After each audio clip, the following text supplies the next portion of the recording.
Ακολουθούν 3 ιστορίες. Ακούστε τις όταν αισθάνεστε μόνοι. Σίγουρα τα πλάσματα που αναφέρονται σε αυτές θα σας κρατούν συντροφιά. Ιστορία νούμερο 1. Η σκιά των κούκλων. Η μικρή Ελένη είχε πάντα ένα ιδιαίτερο πάθος για τις καλοκαιρινές διακοπές. Κάθε χρόνο, με την άφιξη του Ιουνίου, οι γονείς της τη μετέφεραν σε μια απομονωμένη εξοχική κατοικία στη Χερσόνησο, μακριά από τη φασαρία και τη βαβούρα της πόλης. Εκεί, στα βουνά που τυλίγονταν με πυκνά δάση, το κοριτσάκι μπορούσε να αφαιθεί σε μέρες γεμάτες περιπέτειες και μαγεία. Η φετινή χρονιά, ωστόσο, ήταν διαφορετική. Η οικογένεια είχε νοικιάσει ένα παλιό σπίτι, το οποίο κρυβόταν βαθιά μέσα στο δάσος, κρυμμένο από τα μάτια του κόσμου. Η παλιά εξοχική κατοικία ήταν πανέμορφη, αλλά και γεμάτη μυστήριο. Τα παράθυρά της ήταν καλυμμένα με σκονισμένες κουρτίνες και στους τοίχους κρέμονταν ξεθοριασμένες φωτογραφίες από εποχές που είχαν περάσει ανεπιστρεπτοί. Η Ελένη, ενθουσιασμένη με το νέο της δωμάτιο, ανακάλυψε κάτι παράξενο στο βάθος της ντουλάπας. Κρυμμένες σε έναν παλιό ξύλινο θρώισμα, υπήρχαν δεκάδες πορσελάνινες κούκλες που φαίνονταν σαν να είχαν εγκαταλειφθεί από καιρό. Οι κούκλες ήταν όλες κατασκευασμένες με παλιές τεχνικές, με ραμμένα ρούχα και αξεσουάρ που φαινόταν να είχαν δημιουργηθεί με πολλή προσοχή. Όμως κάτι στην έκφραση των προσώπων τους φαινόταν αλόκοτο. Τα μάτια τους, μεγάλα και κενά, έμοιαζαν να την παρακολουθούν. Η Ελένη ανατρίχιασε, αλλά γρήγορα ξέχασε την αίσθηση αυτή όταν βγήκε να παίξει στο δάσος με τα υπόλοιπα παιδιά του χωριού.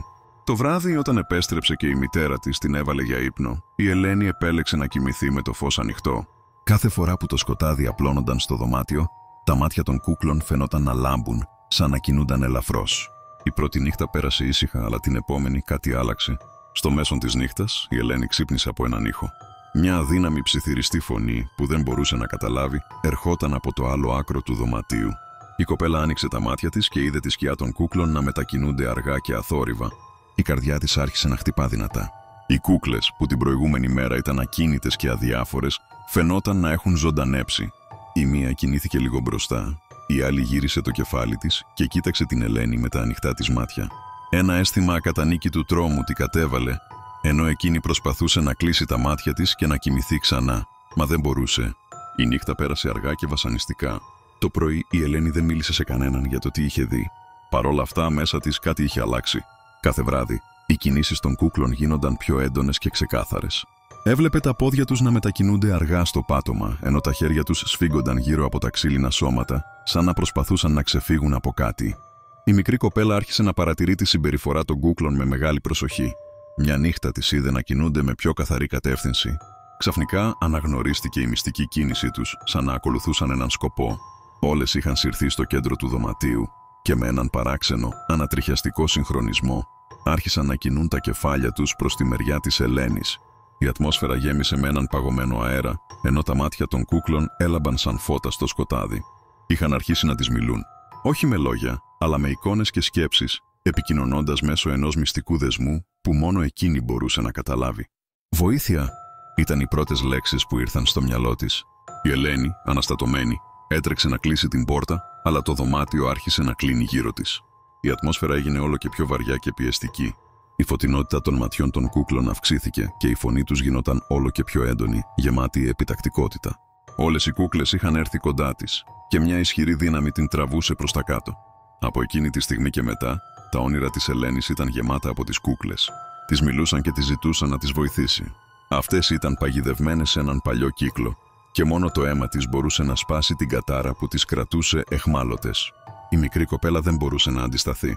Είχε αρχίσει να αισθάνεται ότι, χωρίς να το θέλει, είχε γίνει μέρος αυτής της αρχαίας συμφωνίας. Η παράξενη επιθυμία της να τους βοηθήσει την έσπροχνε να κάνει πράγματα που δεν καταλάβαινε. Και όσο περνούσαν οι μέρες, το δωμάτιο γινόταν όλο και πιο ζωντανό. Οι κούκλες έδειχναν πιο ανθρώπινες, σαν να είχαν αναπτυχθεί από κάποια αόρατη δύναμη. Το απόγευμα της τελευταίας ημέρας των διακοπών, η Ελένη βρήκε τη μητέρα της να βρίσκεται σε κατάσταση πλήρους αμηχανίας, καθώς οι κούκλες είχαν εξαφανιστεί από το δωμάτιο. Όταν ρώτησε τη μικρή Ελένη για τη μοίρα τους, εκείνη κοίταξε σιωπηλά προς το παράθυρο. Οι κούκλες δεν ήταν πουθενά. Κι όμως η Ελένη ήξερε. Ήξερε ότι οι κούκλες δεν είχαν φύγει ποτέ πραγματικά. Είχαν μεταμορφωθεί σε κάτι άλλο και αυτή τελικά ήταν η επόμενη. Ιστορία νούμερο 2. Η στοιχειωμένη μπρούτζινη κλειδαριά. Η Ειρήνη αγαπούσε τα παλαιοπολία και λάτρευε να ανακαλύπτει παλιά αντικείμενα. Μια μέρα βρήκε σε μια σκονισμένη βιτρίνα μια μπρούτζινη κλειδαριά με παράξενα σύμβολα. Ο ιδιοκτήτης του καταστήματος τη συμβούλεψε να προσέχει, λέγοντας πως κλειδώνει πράγματα που κανείς δεν πρέπει να αφήσει ελεύθερα. Παρ' όλα αυτά, η Ειρήνη την αγόρασε και την πήγε σπίτι της. Από εκείνο το βράδυ την επισκέπτονταν εφιάλτες. Ένιωθε σκιές να κινούνται γύρω της και άκουγε ανεξήγητους μεταλλικούς θορύβους. Όταν έψαξε σε αρχαία κείμενα, συνειδητοποίησε ότι η κλειδαριά μπορεί να κρατά δεσμωμένο ένα σκοτεινό πνεύμα. Σταδιακά οι παράξενες εκδηλώσεις έγιναν χειρότερες. Η Ειρήνη είδε μια σκοτεινή μορφή να την κοιτάζει από τον καθρέφτη, ενώ πάγωνε ο αέρας γύρω της. Ο φόβος την οδήγησε σε έναν ιερέα, ο οποίος της έδωσε μια προστατευτική επιγραφή. Το ίδιο βράδυ, σε ένα απομακρυσμένο παρεκκλήσι, έστησε έναν κύκλο με αλάτι, έβαλε την κλειδαριά στο κέντρο και άρχισε τις ψαλμοδίες. Ο αέρας ούρλιαξε, η κλειδαριά σύστηκε από μια αόρατη δύναμη και στο τέλος ράγισε, απελευθερώνοντας μια κραυγή που πάγωσε το αίμα της. Η Ειρήνη έθαψε την κλειδαριά σε αγιασμένο έδαφος, σφραγίζοντάς την για πάντα. Έκτοτε οι σκιές εξαφανίστηκαν και το σπίτι της γέμισε και πάλι με ηρεμία. Ιστορία νούμερο 3. Ο σκοτεινός σύμμαχος. Η Άννα ήταν μια νέα κοπέλα γεμάτη όνειρα και φιλοδοξίες. Δούλευε σε μια μεγάλη εταιρεία πληροφορικής και είχε πάντα μια αίσθηση ότι ανησυχούσε υπερβολικά για τα μικρότερα πράγματα. Όμως αυτός ήταν ο χαρακτήρας της. Πάντα προσεκτική και έτοιμη να αντιμετωπίσει οποιοδήποτε εμπόδιο εμφανιζόταν μπροστά της. Είχε βρει τη ζωή της ισχυρά δομημένη μέχρι την ημέρα που γνώρισε τον Δημήτρη. Ο Δημήτρης ήταν ο τύπος του άντρα που κάθε κοπέλα ήθελε να έχει στο πλευρό της. Γοητευτικός, μελαχρινός, με ένα απαλό χαμόγελο που σαγίνευε και έδειχνε πάντα ενδιαφέρον. Η Άννα είχε πέσει στα δίχτυα του και πολύ γρήγορα έγιναν ζευγάρι. Οι πρώτοι μήνες ήταν όνειρο. Έβγαιναν συνεχώς για δείπνα, περνούσαν αμέτρητες ώρες μαζί και συζητούσαν για το μέλλον τους. Όμως με τον καιρό κάτι άρχισε να αλλάζει. Ο Δημήτρης άρχισε να γίνεται πιο κλειστός, πιο απόμακρος. Τις περισσότερες φορές όταν συζητούσαν, δεν φαινόταν να ακούει πραγματικά, σαν να ήταν κάπου αλλού με το μυαλό του. Όταν η Άννα τον ρωτούσε τι τον απασχολούσε, εκείνος απαντούσε πάντα με γενικές ατάκες. Κάτι σαν «είναι απλώς η δουλειά» ή «είμαι κουρασμένος».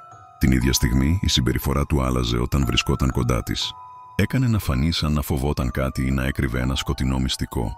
Ένα βράδυ, η Άννα τον ακολούθησε όταν εκείνος δήλωσε ότι έπρεπε να πάει σε μια επαγγελματική συνάντηση.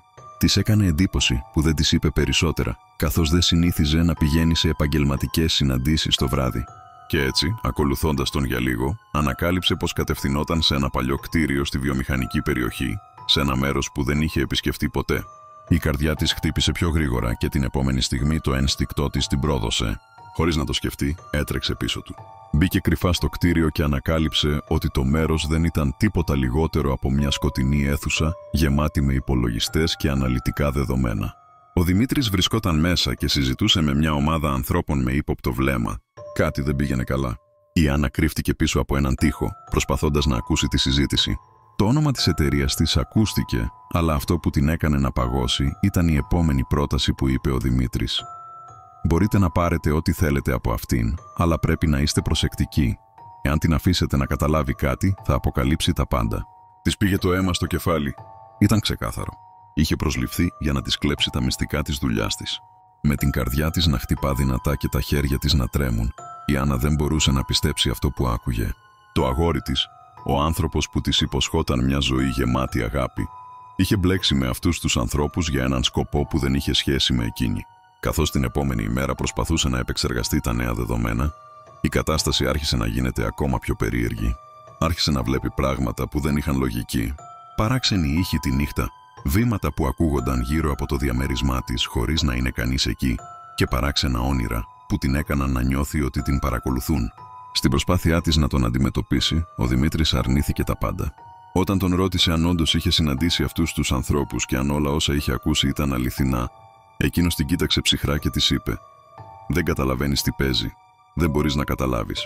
Μείνε μακριά». Όμως το βλέμμα του ήταν διαφορετικό. Δεν ήταν ο άντρας που είχε αγαπήσει. Ήταν σαν να είχε γίνει κάποιος άλλος. Η Άννα αποφάσισε να τον παρακολουθήσει και πάλι. Αυτή τη φορά όμως είχε μια αίσθηση ότι δεν ήταν μόνο ο Δημήτρης που την απειλούσε. Ήταν και αυτοί οι σκοτεινοί τύποι με τους οποίους είχε συνδεθεί.